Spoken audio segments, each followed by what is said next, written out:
আসসালামু আলাইকুম ওয়া রাহমাতুল্লাহি ওয়া বারাকাতুহু। আল্লাহ পাকের দরবারে শুকরিয়া আদায় করে সকলে বলি আলহামদুলিল্লাহ। মহান আল্লাহ পাকের রবিউল আউয়াল শরীফের জুমার দিনে জুমার নামাজ আদায় করার জন্য আল্লাহ করে আমাদেরকে কবুল করেছেন। আমরা খুশি না বেজার? খুশি হলে শুকরিয়া আদায় করে আরেকবার বলি আলহামদুলিল্লাহ।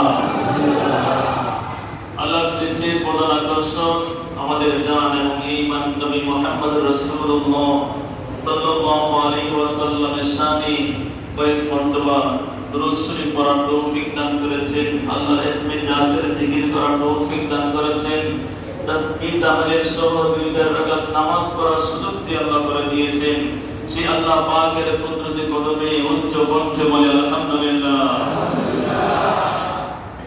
আল্লাহ পাক বলেছেন আতিউল্লাহ ওয়া আতিউর রাসূল, তোমরা আল্লাহ এবং তার রাসূলকে অনুসরণ করো। বিদায় হজের ভাষণে বলেছেন আমি দুইটা জিনিস রেখে গেলাম, একটা হচ্ছে কোরআন, আল্লাহর কোরআন, 2 নাম্বার হচ্ছে আমি নবীর সুন্নাত। চলো বলি মারহাবা। শুধু কোরআনের কথা বলেন নাই, কোরআনের পাশাপাশি সুন্নাহর কথাও বলেছেন, ঠিক কি না? সুতরাং দুইটাই আমাদের আদর্শ। অপর হাদিসে বলেছেন আমি দুইটা জিনিস রেখে গিয়েছি, 1 নাম্বার আল্লাহর কোরআন, 2 নাম্বার আহলে বাইত। সুবহানাল্লাহ বলেন। যারা তাদেরকে অনুসরণ করবে তারা হেদায়েত প্রাপ্ত হবে, আর যারা অনুসরণ করবে না তারা হেদায়েত প্রাপ্ত হবে না। সুতরাং কোরআনের পাশাপাশি হাদিস আছে না নাই? কোরআনের পাশাপাশি আহলে বাইত আছে না নাই? সম্মানিত হাজিরিন, কোরআনও লাগবে, হাদিসও লাগবে। আমরা আল্লাহকে সরাসরি পাবো না, আল্লাহকে পেতে হলে নবীকে পেতে হবে, ঠিক কি না? আল্লাহ মাত্র বলেছেন আমাইয়ুতির রাসূলা ফাকাদ আতা আল্লাহ, যে ব্যক্তি রাসূলের অনুসরণ করলো সে যেন প্রকৃতপক্ষে আল্লাহর অনুসরণ করলো। সুবহানাল্লাহ। সুতরাং রাসূলের অনুসরণ করতে হবে কি হবে না? রাসূলের অনুসরণ করলেই আল্লাহ পাক রব্বুল আলামিনের অনুসরণ হয়ে যাবে। জোরে বলি আলহামদুলিল্লাহ। সেই রাসূল সাল্লাল্লাহু আলাইহি ওয়াসাল্লাম এই রবিউল আউয়াল মুশরিকের তাশরীফ এনেছেন। আমরা নবীজির আগমন সম্পর্কে, নবীজির ফজিলত সম্পর্কে, মর্যাদা সম্পর্কে অনেক জেনেছি। এই জানার আমাদের শেষ নাই, কারণ নবীজির গোটা জীবনটা হচ্ছে বরকতময়। জোরে বলি মারহাবা। কেমনে বরকতময়? আমরা নবীজির আপাদ মস্তকের যে কোনো অঙ্গ প্রত্যঙ্গ বলি, সাথে মোবারক শব্দটা উল্লেখ করি, ঠিক কি না? নবীজির হাত, নবীজির চক্ষু, নবীজির চুল, নবীজির মাথা, নবীজির কদম মোবারক, সব কিছু মোবারক। মোবারক মানে বরকতময়। এই বরকতটা যে ব্যক্তি পেয়েছে তার জীবনটা ধন্য হয়ে গিয়েছে। বড় করে বলে সুবহানাল্লাহ। মুসলিম শরীফের হাদিস, নবীজির একজন সাহাবী, তিনি নবীজির পিছনে নবীজির জীবনের বরকতটা কেমন এটা বোঝানোর জন্য হাদিসখানা বলতেছি। মুসলিম শরীফের হাদিস, নবীজি সাল্লাল্লাহু আলাইহি ওয়াসাল্লাম একদিন মসজিদে নববীতে জোহর নামাজ আদায় করলেন। কিসের নামাজ? জোহরের নামাজ। এটা দিনে না রাতে? দিনে। দিনে দুপুর বেলায়। দিনের বেলা নামাজ কয় ওয়াক্ত? 3 ওয়াক্ত, জোহর, আসর এবং মাগরিব। আর ফজর এবং এশাটা রাতের মধ্যে পড়ে, যদি অন্ধকারের মধ্যে ধরে নেই। নবী সাল্লাল্লাহু আলাইহি ওয়াসাল্লাম জোহর নামাজ পড়লেন, ওই সাহাবীও পিছনে। তিনি বলতেছেন নবী যতক্ষণ পর্যন্ত নামাজ পড়ে মসজিদে বসা ছিলেন, নামাজ পড়ে দীর্ঘক্ষণ নবী মসজিদে থাকতেন, দৌড় দিতেন না, নামাজ শেষ হলে চলে যেতেন না। অন্য হাদিসে বলেছেন তোমরা ফরজ নামাজগুলো মসজিদে পড়ো আর সুন্নাত নফল নামাজগুলো ঘরের বরকতের জন্য রেখে দাও। অর্থাৎ ফরজটা আদায় করে বাড়িতে গিয়ে সুন্নাত এবং নফল নামাজগুলো পড়ো ঘরের বরকত পাওয়ার জন্য। সুবহানাল্লাহ।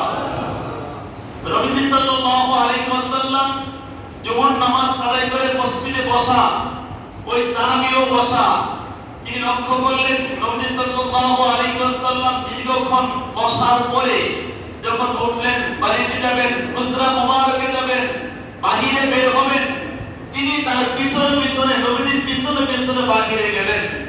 যাওয়ার পরে লক্ষ্য করলেন কতিপয় শিশুরা বাহিরে অপেক্ষায় অপেক্ষমান নবীজির জন্য। নবীজি সাল্লাল্লাহু আলাইহি ওয়াসাল্লাম সেখানে বাইরে বের হলেন। বের হওয়ার পরে যখনই বের হচ্ছেন তখনই বাহির থেকে একটু দূরে যারা ছিল তারা নবীজি সাল্লাল্লাহু আলাইহি ওয়াসাল্লামকে লক্ষ্য করে নবীজির অতি সন্নিকটে চলে আসতেছে। নবীজি মসজিদ থেকে বের হচ্ছে, শিশুরাও দূর থেকে আরো কাছে আসতেছে। নবীজি সাল্লাল্লাহু আলাইহি ওয়াসাল্লাম তার পবিত্র হাত মোবারক প্রত্যেকটা শিশুর মাথায় এবং গলায় মালিশ করে দিলেন। সকল শিশুরা চলে গেল। এরপরে নবীজি সাল্লাল্লাহু আলাইহি ওয়াসাল্লাম বাড়িতে গেলেন। সুবহানাল্লাহ। ওই সাহাবী মুআয রাদিয়াল্লাহু তাআলা ছিলেন, তিনি মনে মনে চিন্তা করলেন ব্যাপারটা কি। শিশুরা এইভাবে তো শুধু আজকে জোহর নয়, দিনের বেলা যে নামাজগুলো বিশেষ করে জোহর, আসর এবং মাগরিব নামাজ, এই তিনটা ওয়াক্তে সর্বদাই এইভাবে শিশুরা বাইরে অপেক্ষায় থাকতো কখন নবীজি মসজিদ থেকে বের হবেন। বের হলে আমাদেরকে একটু মাথায় হাত বুলিয়ে দিবেন, কারণ এর মধ্যে নবীজির হাতের স্পর্শের মধ্যে বরকত রয়েছে। বড় করে বলে সুবহানাল্লাহ। শিশুরা এই বরকত লাভের জন্য অপেক্ষা করত। শুধু ওই দিন নয়, সাহাবী মুআয রাদিয়াল্লাহু তাআলা বলতেছেন শুধু ওই দিন নয়, ইতিপূর্বে সর্বদাই দেখতাম জোহর, আসর এবং মাগরিবের সময় শিশুরা অপেক্ষা করত। তার মনের মধ্যে একটা কথা উদয় হলো যে নবীজি সাল্লাল্লাহু আলাইহি ওয়াসাল্লাম বের হয়ে শুধুমাত্র শিশুদেরকে হাত স্পর্শ করে দিলেন, ইচ্ছা করলে তো তাকে আরো একটু আদর করতে পারতেন, অথবা তাদেরকে কিছু সময় দিতে পারতেন, অথবা তাদের সাথে কিছু কথোপকথন করলেও তো তারা আরো বেশি আনন্দ পাইতেন। এই চিন্তা করলেন মুআয রাদিয়াল্লাহু তাআলা। নবীজি সাল্লাল্লাহু আলাইহি ওয়াসাল্লাম আবার তার মনের কথাটা বুঝে ফেললেন। নবীজি তার মনের কথা বোঝার মতো ক্ষমতা আছে না নাই? আরো জোরে বলেন আছে না নাই? নবীজি সাল্লাল্লাহু আলাইহি ওয়াসাল্লাম একটা মানুষের মনে কি যে সেই বিষয়টা বুঝতেন, মানুষের ভিতরে কি অনুভূতি সেটা বুঝতেন, কারণ এই ক্ষমতা দিয়েছেন কে? আরো জোরে বলেন কে? মুআয রাদিয়াল্লাহু তাআলা মনে মনে কি কথাগুলো বলেছেন সেটাও বুঝেছেন। এর একটা প্রমাণ যদি আমরা লক্ষ্য করি মাদারিজুন নবুওয়াত কিতাবের মধ্যে পাওয়া যায়।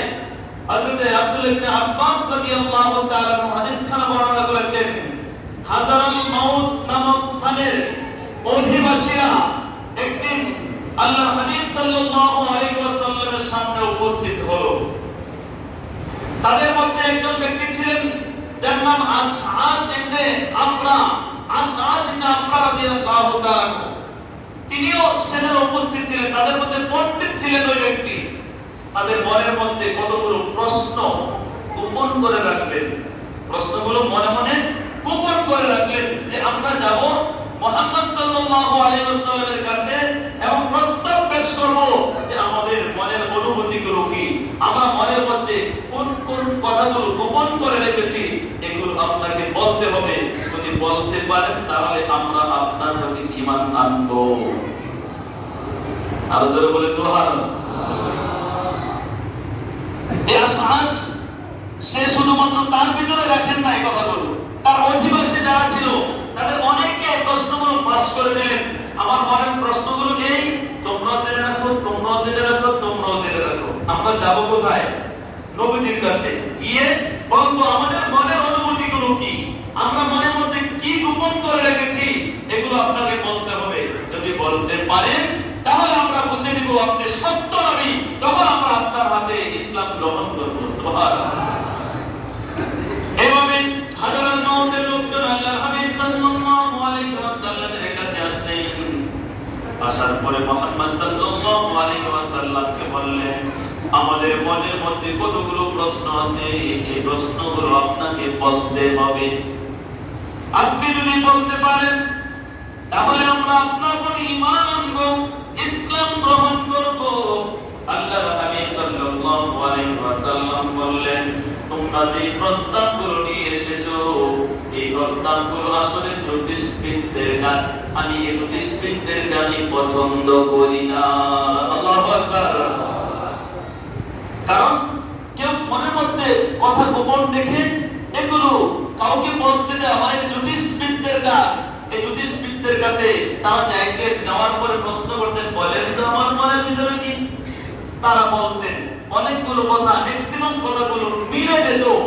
এখন নবী সাল্লাল্লাহু আলাইহি ওয়াসাল্লাম যদি এই হাজরাল মাউত অধিবাসীদের মনের কথাগুলো নবীজি যদি বলে ফেলে তাহলে তারা নবীজিকে একটা তুলনা করবে নবীজি ও জ্যোতিষবিদদের মতো, ঠিক না? এজন্য নবীজি বলেন না আমি জ্যোতিষবিদদের এগুলো জ্যোতিষবিদদের কাজ, আমি তাদেরকে পছন্দ করি না। এজন্য নবীজি বললেন আমি তোমাদেরকে এটা বলবো না। নবীজি ওই তাদের যে পণ্ডিত লিডার তাদেরকে বললেন আমি এর চাইতেও একটা কঠিন কাজ করতে চাই। সুবহানাল্লাহ।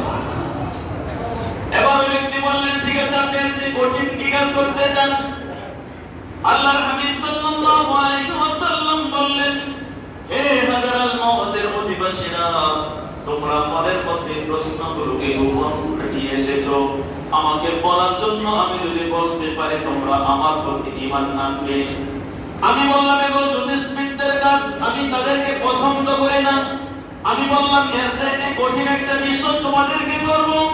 ওই কঠিন বিষয়টা হলো আমি আমার জবান মোবারক দ্বারা জ্যোতিষবিদদের মতো তোমাদের মনের প্রশ্নগুলো জবাব দিব না, বরং আমি একটা উপায় অবলম্বন করব যেটা জ্যোতিষবিদদের মতো নয়। সেটা হচ্ছে আমি জমিন থেকে এক মুষ্টি পাথর নিব, ওই পাথরগুলোই তোমাদের মনের প্রশ্নগুলো আমার হাত থেকে জবাবগুলো দিয়ে দিবে। এটা আবার কিভাবে সম্ভব? নবীজির হাতের মধ্যে পাথর, এগুলো আবার কিভাবে সম্ভব? সম্ভব, অবশ্যই সম্ভব, কারণ নবীজির হাতেরও বরকত আছে না নাই? নবীজির হাত ও মুবারক বরকতময়। এই হাতের মধ্যে যা কিছু স্পর্শ হয় সেগুলো বরকতময় হয়ে যায়। জোরে বলে আল্লাহু আকবার। সিরাত ইবনে হিশামের মধ্যে এসেছে আল্লাহর হাবিব সাল্লাল্লাহু আলাইহি ওয়াসাল্লাম যখন মক্কা থেকে মদিনাতুল মুনাওয়ারায় গেলেন, পরবর্তীতে ষষ্ঠ হিজরিতে হুদায়বিয়ার সন্ধি, পরবর্তীতে যখন মক্কা বিজয় করে ফেললেন নবী সাল্লাল্লাহু আলাইহি ওয়াসাল্লাম সাহাবায়ে কেরামদেরকে সাথে করে নিয়ে যখন মক্কাতুল মুকাররমায় আসলেন, তখন তাৎক্ষণিক কাফের মুশরিকরা জানতে পারল মুহাম্মদ সাল্লাল্লাহু আলাইহি ওয়াসাল্লাম মক্কা বিজয় করে ফেলেছে, তিনি মক্কায় আগমন করতেছেন। এই ফাঁকে মক্কার কুরাইশ কাফের মুশরিকরা মক্কার পবিত্র খানায় কাবার দেয়ালের ভিতরে 360 খানা মূর্তিকে এমন ভাবে স্থাপন করেছে, এই মূর্তিগুলো ভাঙতে গেলে কাবাটাকে ভাঙতে হবে। জোরে বলে নাউযুবিল্লাহ। কৌশল অবলম্বন করলো, এমন ভাবে স্থাপন করেছে মূর্তিগুলো ভাঙলে অটোমেটিক কাবাও ভেঙে যাবে। তাদের উদ্দেশ্য হচ্ছে এই মূর্তিগুলো এমন ভাবে স্থাপন করব কাবাটা, মূর্তি ভাঙলে কাবা ভাঙবে, আর কাবা যেই ভাঙুক না কেন সে কাবা ভঙ্গকারীর একটা অপবাদ পেয়ে যাবে। সুতরাং কাবাটাকে কাফের মুশরিক মুসলমান সবাই সম্মান করত, তারা যদি কাবাটাকে ভেঙে ফেলে এই সুযোগে আমরা মুহাম্মদ সাল্লাল্লাহু আলাইহি ওয়াসাল্লামের বিরোধিতা করব, এই চিন্তা করে তারা কাবার দেয়ালের মধ্যে মূর্তিগুলোকে স্থাপন করলো। জোরে বলে নাউযুবিল্লাহ। নবী সাল্লাল্লাহু আলাইহি ওয়াসাল্লাম মক্কাতুল মুকাররমায় আসলেন। আসার পরে কাবার দেয়ালের ভিতরে মূর্তি আছে কয়টা? 360 খানা মূর্তি। এগুলো এখন ভাঙতে হবে। আল্লাহর হাবিব সাল্লাল্লাহু আলাইহি ওয়াসাল্লাম সামনে উপস্থিত সাহাবায়ে কেরামগণ বলেন, ইয়া রাসূলুল্লাহ এই মূর্তিগুলোকে কিভাবে ভাঙবেন? এগুলো ভাঙলে তো কাবার দেয়ালও ভেঙে যাবে, আপনি কাবা ভঙ্গকারীর একটা অপবাদ পেয়ে যাবেন। আল্লাহর হাবিব সাল্লাল্লাহু আলাইহি ওয়াসাল্লাম বললেন, থামো, এসব চিন্তা তোমাদের করতে হবে না, তোমরা ভেতরে আসো। নবীজির পবিত্র হাত মুবারকের মধ্যে একটা কাঠি অথবা লাঠি ছিল। আল্লাহর হাবিব সাল্লাল্লাহু আলাইহি ওয়াসাল্লাম সাহাবায়ে কেরামদের মধ্য থেকে একজনের হাতে লাঠিটা দিলেন, নাও তুমি হাতে লাঠিটা ধারণ করো। সুবহানাল্লাহ বলেন। আল্লাহর হাবিব সাল্লাল্লাহু আলাইহি ওয়াসাল্লাম সাহাবীর হাতে লাঠি মোবারক দিয়ে দিলেন। দেওয়ার পরে সাহাবীকে বললেন, শুধুমাত্র 360 টাকা মূর্তি নয়, একটা মূর্তির মধ্যে শুধুমাত্র একটু টাচ করবা। সুবহানাল্লাহ বলেন। ওই সাহাবী কাবার অভ্যন্তরে প্রবেশ করলেন নবী সাল্লাল্লাহু আলাইহি ওয়াসাল্লামের সাথে। সাথে মক্কার কাফের মুশরিকরাও গেল। অবস্থা তো বেগতিক। আমরা মূর্তিগুলোকে এমন ভাবে স্থাপন করেছি, মূর্তি ভাঙতে গেলে কাবার দেয়াল ভেঙে যাবে, এইভাবে আমরা মূর্তিগুলোকে স্থাপন করেছি। এখন মুহাম্মদ সাল্লাল্লাহু আলাইহি ওয়াসাল্লাম তার সম্পর্কিত অনেক কিছু দেখলাম, অনেক অলৌকিক ঘটনা দেখলাম, যার হাতের আঙ্গুলের ইশারায় আকাশের চাঁদ পর্যন্ত দ্বিখণ্ডিত হয়ে যায়। সুবহানাল্লাহ। শুধু তাই নয়, তিনি মক্কাতুল মুকাররমায় অসহায়ের মতো মদিনাতুল মুনাওয়ারায় চলে গিয়েছেন।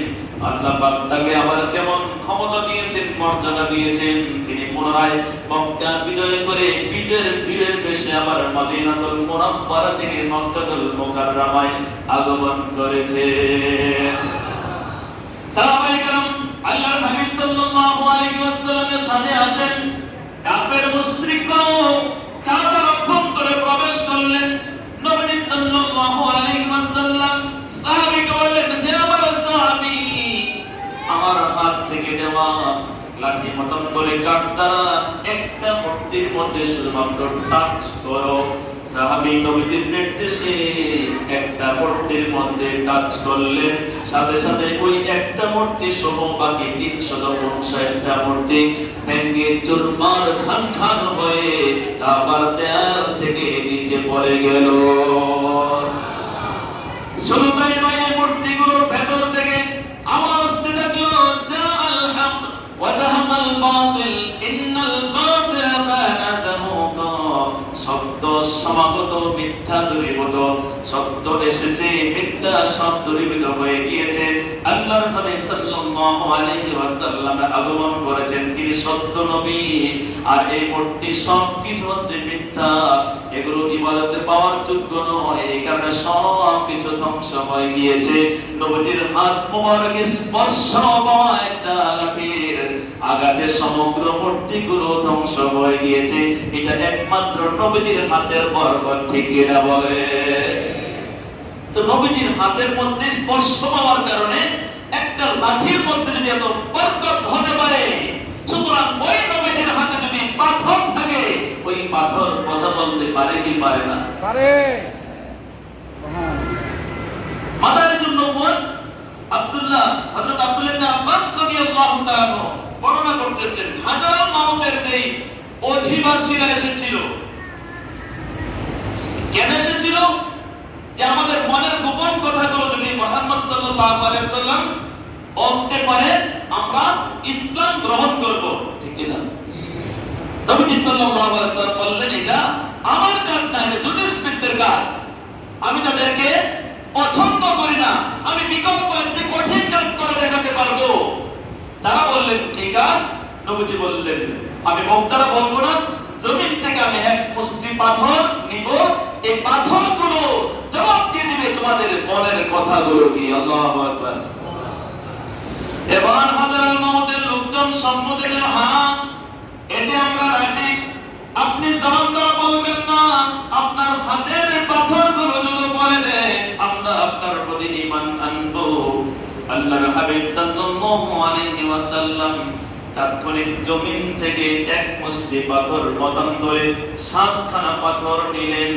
নেওয়ার পরে পাথরদেরকে আদেশ করে বললেন, হে পাথরেরা, এই হাজারাল মাউতের অধিবাসী যারা রয়েছে তাদের গোপন কথাগুলো কি? এই কথাগুলো আমার হাত মুবারক থেকে তোমরা পাথরগুলো বলে দাও। নবীজি বলতে দেরি, নবীজির হাত মুবারকে রাখা পাথরগুলো তাদের হাজারাল মাউতের থেকে আগত মানুষদের মনের প্রশ্নগুলো এক এক করে সবগুলো প্রশ্ন বলে দিল। জোরে বলে মারহাবা। তারা সকলে আশ্চর্য হয়ে গেল, কিভাবে সম্ভব? মনের কথাগুলো তিনি নিজে বললেন না, তার হাতের মধ্যে পাথর নিলেন, পাথরগুলো বলে দিল, তারা নবীজিকে সত্য নবী হিসেবে স্বীকার করে নবীজির হাতে পরে দিলেন, লা ইলাহা ইল্লাল্লাহ মুহাম্মাদুর রাসূলুল্লাহ সাল্লাল্লাহু আলাইহি ওয়াসাল্লাম। বড় করে বলে সুবহানাল্লাহ। তাহলে নবীজি মনের কথা বুঝে কি বুঝে না? তো প্রথম যে হাদিস ছাড়া বলেছিলাম মুসলিম শরীফের হাদিস, হযরত মুআয রাদিয়াল্লাহু তাআলা আনহু কি ছিলেন, মসজিদে নবীজির পিছনে যোহর নামাজ পড়েছিলেন, মনে আছে তো? নামাজ পড়ে বাইরে বের হলেন, অপেক্ষা করেছিল কে? শিশুরা। ওই শিশুরা কেন অপেক্ষা করছিল? নবীজি সাল্লাল্লাহু আলাইহি ওয়াসাল্লামের হাত মোবারক থেকে বরকত পাওয়ার জন্য। নবীজি শুধুমাত্র মাথায়, গলায়, গালে হাত স্পর্শ করে দিলেন, শিশুরা চলে গেল। আর মুআয রাদিয়াল্লাহু তাআলা মনে মনে কথা যে নবীজি তো তাদেরকে ইচ্ছা করে একটু সময় দিতে পারতেন, কিছু কথাও বলতে পারতেন, তাদেরকে একটু সময় দিলে তারা আরো বেশি আনন্দ পাইত, অন্য কিছু করতে পারতেন, শুধুমাত্র স্পর্শ করে দিলেন, তারা চলে গেল। নবী সাল্লাল্লাহু আলাইহি ওয়াসাল্লাম এই মুআয রাদিয়াল্লাহু তাআলার মনের কথাগুলো বুঝতে পেরেছেন। বোঝার পরে এই মুআয রাদিয়াল্লাহু তাআলাকে ডাক দিলেন, হে মুআয, তুমি সামনে আসো। আসলেন। নবীজি তার হাত মোবারক এই মুআয রাদিয়াল্লাহু তাআলার মাথার মধ্যে এবং গলার মধ্যে স্পর্শ করে দিলেন। জোরে বলে সুবহানাল্লাহ। হযরত মুআয রাদিয়াল্লাহু তাআলা বলতেছেন, আমি মনে মনে চিন্তা করেছিলাম নবী সাল্লাল্লাহু আলাইহি ওয়াসাল্লাম শুধুমাত্র শিশুদেরকে হাত স্পর্শ করে দিলেন, তারা চলে গেল। নবীজি আরো কিছু করতে পারতেন। আমার মনের মধ্যে এই জল্পনাগুলো চলতেছিল। নবীজি সেটা বুঝতে পেরে আমাকে ডাক দিলেন, আমার মাথার মধ্যে, আমার গলার মধ্যে স্পর্শ করলেন। আল্লাহর কসম করে বলতেছি, নবীজি আমার মাথার মধ্যে হাত দেওয়ার পরে আমার গোটা শরীরটা সুশীতল হয়ে গেল। শুধু তাই নয়, নবীজির হাত মুবারকের মধ্যে এমন সুগন্ধি আমরা অনুভব করলাম। আমি মুআয রাদিয়াল্লাহু তাআলা বলতেছেন, নবীজির হাত মুবারক আমার মাথার মধ্যে, গলার মধ্যে স্পর্শ করার সাথে সাথে আমার শরীরটা শীতলতা অনুভব করলাম। তার পাশাপাশি নবীজির হাত মুবারক থেকে এমন সুগন্ধি আমি অনুভব করলাম, সবে মাত্র মনে হলো নবীজির সুগন্ধযুক্ত একটা পাত্র থেকে সবে মাত্র মনে হয় হাতখানা তুলে এসে আমার শরীরের মধ্যে স্পর্শ করেছেন, এমন সুগন্ধি আমি লক্ষ্য করলাম। অথচ নবী সাল্লাল্লাহু আলাইহি ওয়াসাল্লাম কোন পাত্রের মধ্যে হাত দেন নাই, বরং সবে মাত্র নবীজি যোহর নামাজ আদায় করে মসজিদ থেকে বের হয়েছেন। এমনকি আমার শরীর মুবারকের মধ্যে, মাথা গলার মধ্যে হাত স্পর্শ করার পূর্বে কতিপয় শিশুর মাথায় হাত স্পর্শ করেছিলেন, এরপরে আমার শরীরে স্পর্শ করেছেন, এরপর আমি শীতলতা অনুভব করেছি, নবীদের হাত মুবারক থেকে সুগন্ধি অনুভব করেছি। শুধু তাই নয়, হযরত আম্মার ইবনে ইয়াসির রাদিয়াল্লাহু তাআলা বর্ণিত একটা হাদিস, তিনি বলতেছেন, মক্কার কাফের মুশরিকরা যখন একদিন আম্মার ইবনে ইয়াসির রাদিয়াল্লাহু তাআলাকে বললেন যে এখন তোমাকে আমরা অগ্নিকুণ্ডের মধ্যে নিক্ষেপ করব। কোথায়? আগুনের মধ্যে নিক্ষেপ করব। তখন এই কথা যখন নবী করিম সাল্লাল্লাহু আলাইহি ওয়াসাল্লামের কানে চলে গেল, নবী করিম সাল্লাল্লাহু আলাইহি ওয়াসাল্লাম তৎক্ষণাৎ এই কাফের মুশরিক যেখানে অগ্নিকুণ্ড স্থাপন করলো, আম্মার ইবনে ইয়াসির রাদিয়াল্লাহু তাআলাকে ফেলে দেওয়ার জন্য সেখানে উপস্থিত হলেন। সুবহানাল্লাহ। আম্মার ইবনে ইয়াসির রাদিয়াল্লাহু তাআলা নবীজি আসার আগ পর্যন্ত স্বাভাবিক ছিলেন। যখন নবীজি আসলেন, নবীজিকে দেখা মাত্র তার অন্তরের মধ্যে এমন একটা অবস্থার সৃষ্টি হয়ে গেল, তার চোখ দিয়ে গড়গড় করে পানি পড়তেছে। আল্লাহর হাবিব সাল্লাল্লাহু আলাইহি ওয়াসাল্লাম আম্মার ইবনে ইয়াসির রাদিয়াল্লাহু তাআলা মাথা মুবারকের মধ্যে হাত স্পর্শ করে বলে দিলেন, ইয়া নার কুনি বারদাও ওয়া সালামান আলা আম্মারিন কামা কুনতা ইব্রাহিম খলিলুল্লাহ। অর্থাৎ হে আগুন, তুমি ইব্রাহিম খলিলুল্লাহর জন্য যেমনি ভাবে নিরাপদ শান্তিময় হয়ে গিয়েছিলে, তেমনি ভাবে আমার আম্মার ইবনে ইয়াসিরের জন্য যেমন নিরাপদ হয়ে যাও। আমার ইবনে ইয়াসির রাদিয়াল্লাহু তাআলা বলতেছেন, আমি নবীজির হাত মোবারকের স্পর্শ মাথায় পাওয়ার পরে আমার এতটাই শীতলতা অনুভব হয়েছিল, এরপরে আমাকে যখন অগ্নিকুণ্ডে নিক্ষেপ করা হলো, আমার শরীরের মধ্যে অগ্নিকুণ্ড কোনো স্পর্শ করতে পারে নাই। সুবহানাল্লাহ। আমাকে অগ্নিকুণ্ড স্পর্শ করতে পারে নাই। নবী সাল্লাল্লাহু আলাইহি ওয়াসাল্লাম আম্মার ইবনে ইয়াসির রাদিয়াল্লাহু তাআলাকে বললেন, অগ্নিকুণ্ডে নিক্ষেপের পূর্বে এসেই তার মাথার মধ্যে হাত দিয়ে, তোমার চিন্তার কোনো কারণ নাই, এই অগ্নিকুণ্ড তোমার মৃত্যুর কারণ নয়, অচিরেই অনেক পরে একদল শত্রু বাহিনী তোমাকে হত্যা করবে। নবী সাল্লাল্লাহু আলাইহি ওয়াসাল্লামের ভবিষ্যৎবাণী বাস্তবায়িত হয়েছে কিভাবে? নবীজির ওফাত শরীফের পরে আবু বকর সিদ্দিক রাদিয়াল্লাহু তাআলার খিলাফতের আমল, এরপর ওমর রাদিয়াল্লাহু তাআলার খিলাফতের আমল, এরপর ওসমান রাদিয়াল্লাহু তাআলার খিলাফতের আমল, ততক্ষণ পর্যন্ত আম্মার রাদিয়াল্লাহু তাআলা জীবিত ছিলেন। অবশেষে সর্বশেষ হযরত আলী রাদিয়াল্লাহু তাআলার খিলাফতের আমলে একদল শত্রু বাহিনী কর্তৃক আম্মার ইবনে ইয়াসির রাদিয়াল্লাহু তাআলা শাহাদাতের পেয়ালা পান করেছেন। জোরে বলি আল্লাহু আকবার। আল্লাহু আকবার। তো নবীজির হাতের স্পর্শ, আমি হাতের বরকতটা বোঝানোর জন্য কথাটা বললাম। নবীজির হাতের বরকত এমন ছিল, নবীজি আম্মার ইবনে ইয়াসির রাদিয়াল্লাহু তাআলার মাথার মধ্যে স্পর্শ করার কারণে এই কাফের মুশরিকদের তৈরি অগ্নিকুণ্ড তাকে স্পর্শ করতে পারে নাই। তখন মুআয ইবনে জাবাল রাদিয়াল্লাহু তাআলা তিনি মনে মনে চিন্তা করেছিলেন, নবীজি শিশুদেরকে শুধুমাত্র স্পর্শ করলেন, আর কিছু করলেন না। নবীজি যখন তাকে স্পর্শ করলেন, তখন দেখা গেল তার শরীরে শীতলতা অনুভব হলো, এমনকি তার শরীরে নবীজির হাত মোবারক থেকে সুগন্ধি পাইলেন। এরপরে বলতেন, আমার কণ্ঠের মধ্যে এমন একটা পরিবর্তন চলে আসলো, নবীজির হাত মোবারকের স্পর্শের কারণে আমার কণ্ঠ অত্যন্ত চমৎকার কণ্ঠ হয়ে গেল। এমনকি আমি যখন আমার জবান দিয়ে কথা বলতাম, ওই কথা বলার সময় আমার মুখ দিয়ে সুগন্ধি বের হয়ে যেত। সুবহানাল্লাহ। তো নবীজির হাতের বরকত এতই বেশি, আপাদ মস্তকের বরকত এত বেশি। নবীজির জবান মোবারকের বরকতের কথা যদি বলি, হযরত রাফি ইবনে রাফি রাদিয়াল্লাহু তাআলা এবং তার ভাই দুইজন অমুসলিম ছিলেন। দুইজন নবী করিম সাল্লাল্লাহু আলাইহি ওয়াসাল্লামের নিকট আসতেন মক্কাতুল মুকাররমায়। দূর থেকে সফর করে এসেই নবীজিকে বললেন, হে মুহাম্মদ সাল্লাল্লাহু আলাইহি ওয়াসাল্লাম, আপনি কিসের ঘোষণা দেন?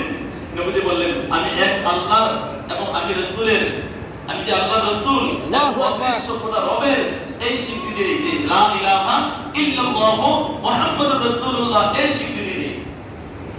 তখন ওই দুই ভাই বলতেছেন, আমাদেরকে আপনি কিছু প্রশ্ন করেন। নবীজি তাদেরকে প্রশ্ন করলেন, আসমান জমিন লৌহ কলম এই সব কিছুর মালিক কে? ওই দুই ভাই জবাব দেন, আল্লাহ। দ্বিতীয় প্রশ্ন করলেন, তোমরা দুই ভাই, তোমাদের দুই ভাইকে সৃষ্টি করেছেন কে? ওই ব্যক্তি বলতে, দুইজন বলতেছে আল্লাহ। তারপরে নবীজি তিন নম্বর প্রশ্ন করলেন, তোমরা যে মূর্তির পূজা করো, এই মূর্তিগুলোকে বানিয়েছেন কে? দুই ভাই জবাব দেয়, আমরা মানুষেরা। আল্লাহু আকবার। নবীজি সাল্লাল্লাহু আলাইহি ওয়াসাল্লাম দুই ভাইকে বললেন, তাহলে তোমাদের রব স্রষ্টা আল্লাহ, তোমরা নিজেই স্বীকৃতি দিলে, এবং এই মূর্তিগুলো তোমরা যে পূজা করো, আল্লাহকে স্রষ্টা হিসেবে না মেনে মূর্তির পূজা করো কেন? আল্লাহর ইবাদত না করে মূর্তির পূজা করো কেন? এই কথা শোনার পরে এক ভাই ইসলাম গ্রহণ করলেন। সুবহানাল্লাহ। আরেক ভাই নবীজির সাথে রাগ করে, গুসা করে দূরে চলে গেলেন, গিয়ে মূর্তির পূজা শুরু করলেন। আবার মূর্তি পূজা করা শুরু করলো, কিন্তু তার ভেতরে শুধু নবীজির কথাগুলো কল্পনা চলতেছে। একটা পর্যায়ে চিন্তা করলেন, ব্যাপার কি বুঝলাম না, নবীজি আমাদের কি কথা বললেন, ভেতর খালি কথাগুলোই বারবার উঠতেছে, মূর্তির পূজা থেকে মনোনিবেশ করতে পারছি না। তখন সে মনে মনে একটা কল্পনা করলো, আমার কাছে 7টা তীর আছে। কয়টা? 7টা তীর আছে। আমি কাবার দিকে লক্ষ্য করে নিক্ষেপ করব।